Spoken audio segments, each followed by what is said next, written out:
Hey everybody, Jeff here. So I just wanted to show some of the more recent things that I found. In my last video, I talked about how at the end my wife was out of town and I was going to hit the record stores. I thought, well, maybe I won't. Maybe I'll save some money, but I did. So anyway, I went to one of the stores that's a little further away that I don't go to as much. Only been there a couple times. They tend to have pretty good stuff, but their prices are a little usually more than I want to pay. And I've only, like I say, been there a couple times, but um, I decided to go back. But before I did that on that day, I did run by one of the stores I go by more frequently just because I wanted to get some more bags, some more outer sleeves. Um, and so the kids and I were out and swung by and got some donuts and then said, hey, let me swing by here and get some sleeves. So I got some sleeves. But while I was there, they were looking around at the books because it's a book and record store. And I was looking through again the $3.99 $3 bin or whatever that I'd found some stuff in the week before, and I only picked up a couple things, and these were just, hey, vinyl lives matter, right? Life matters. I grabbed some Jim Stafford. Now I got two of them actually. You know, they're in the $3 bin. They were in really good shape. Um, I admit the only familiarity that I am with him is when I was growing up.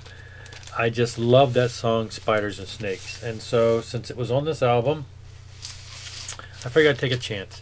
And his stuff is, I've given this one a listen, not this one yet, but his stuff is really quirky. It's almost like every song's different. Spiders and Snakes, while it's got that quirky kind of funny lyrics, which is how a lot of his music is, it's like I wasn't sure what I was going to end up with was going to be like more of a country thing because, like I said, I hadn't really listened to anything but that, and that was just nostalgic as a child. So I listened, and it's like I say, every song's a little different. The styles are different. I'm not so sure if it's going to be the same here, but I grabbed those. Like I said, they were cheap. They were in great condition. Thought I'd give them a new home. So I'm going to give them more listens and see how it goes. Now, then I took the kids back. Then I went to the store that I go to rarely. Now, I've only, like I said, been there a couple times, and when I go there, I tend to, there's one section called, it's like the metal section.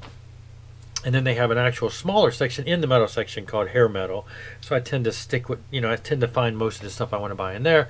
And then they have metal in general, and then it goes into, more extreme metal, and it branches off down this whole aisle. And I haven't, aside from looking at some of the, rock and hard rock stuff, I haven't really explored the store in great detail, which I figured at this point I have time, so I'm going to do that a little further.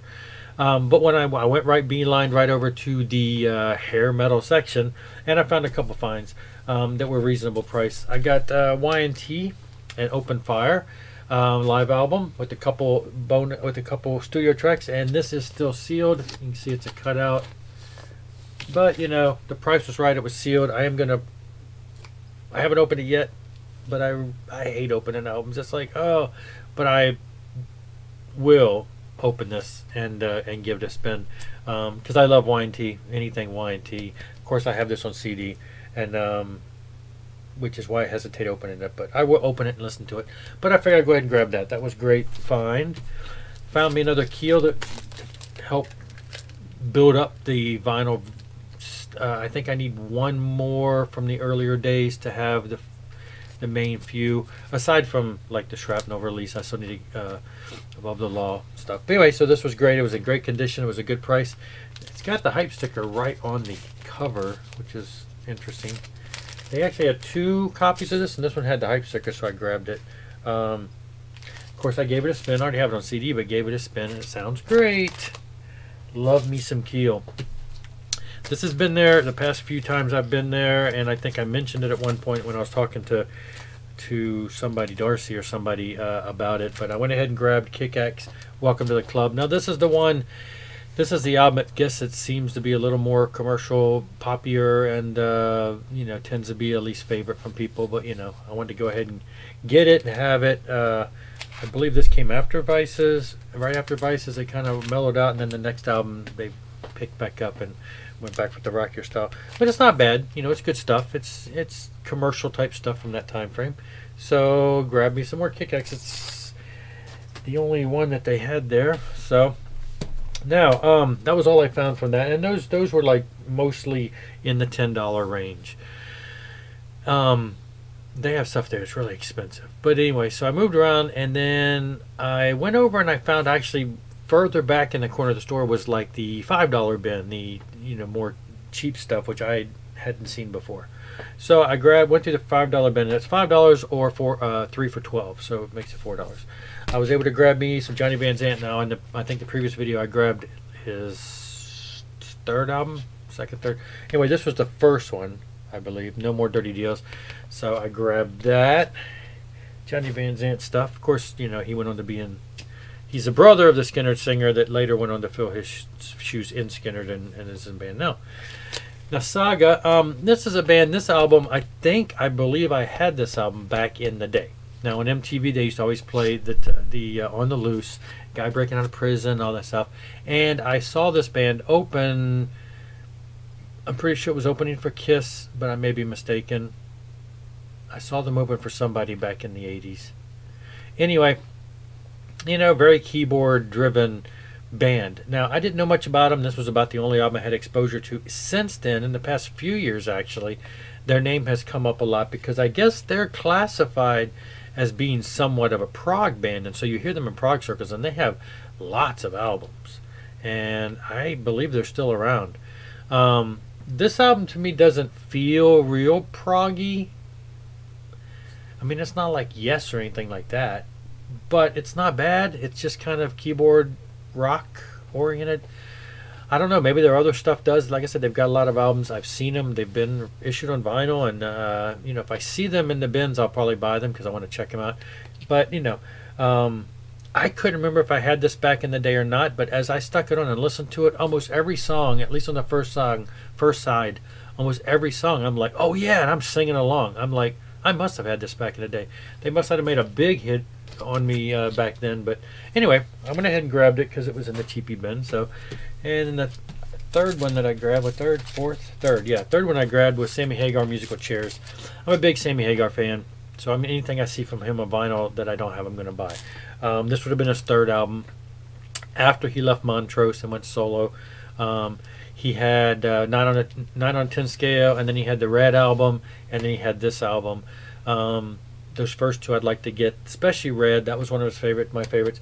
This one, though, I've always over the years looked at it, and it always looks weird. It's like a weird cover, and this weird picture in the back of them sitting in studio chairs. It looks strange, but it's got some really good songs. Turn Up the Music. Reckless. I mean, some of these songs, you hear on live albums and stuff later on. So these are like favorites over the years. They did have, or was it them, or was it another one? Yeah, in the actual Sammy Hagar not cheap version, they had Street Machine, which is one of my favorites. Danger Zone's another one that I really want to get. Of course, I have them all on CD, but the Street Machine I almost bought, but because I had so many things in my hand, and even though they had it, it was under $10, and it was in really good condition. I will probably go back and get it. That is one of my absolute favorites, but I just felt like I'd bought too much already. Then it turns out as I go past the $5 cheap bin into a little back room, which I didn't even know existed, down at the end of a hall, there's this little room with these little bins in it. And it turns out that they have a bunch of $3 records back there. And I think it was $3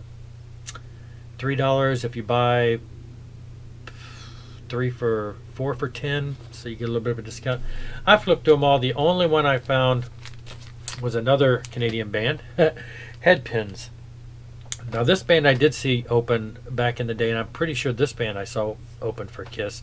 That's what I'm thinking. I can't remember who Saga opened for. I can picture it, but I can't picture I can picture where I was sitting. Can't picture who the band was I was there for. But I'm almost sure this was Kiss because I was right down front. Anyway, Headpins is a Canadian band. It's a gold stamp promo, which I think some of these other ones were too. I don't know. I don't put a lot on that, so I don't always notice that, but I did notice it here. Anyway, this one was in the $3 bin, and I grabbed it.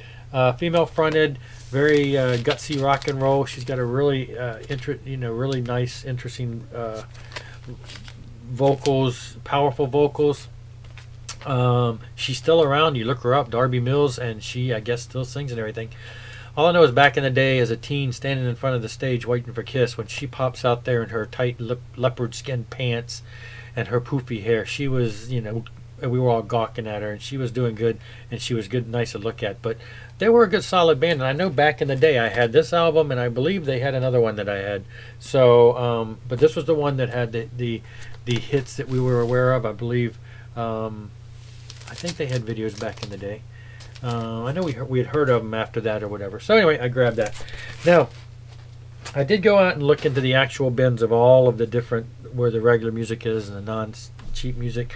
And I did grab one thing, and this was the one that was the most expensive thing I bought, which is why I think I turned down getting any Sammy Hagar. But I did go ahead and pick up Space Invader by Ace Frehley. For some reason, for the longest time, I thought this was only available on picture disc, but I've since then discovered it was on vinyl. They had one that was open and one that was unopened, and the one that was opened was a little cheaper, but it's in great condition, so I grabbed it. But it was, you know, over $20, so it had the hype sticker in it, which was nice. Whoever sold it kept that, so I just stuck that in there. It's loose. But anyway, double vinyl. I think this then is completing my Ace Frehley collection as far as the newer stuff that he's released over the past, 10 years or so. So I've got all of those. I still need his other stuff. I think I have the first Frehley's Comet. I have Frehley's Comet Live. I don't have Second Sighting. I don't have Trouble Walkin', and I actually don't have his Kiss solo album on vinyl. I think that's all I'm missing on vinyl. But this is the completing of the more modern releases. So that made me happy. So anyway, that was all. And that was a great weekend, and I broke the bank and needed to slow down. But I do have another stuff. I'm going to make a video on another vinyl I got in, but it's going to be an artist profile. So anyway, thanks for watching, and keep on rocking.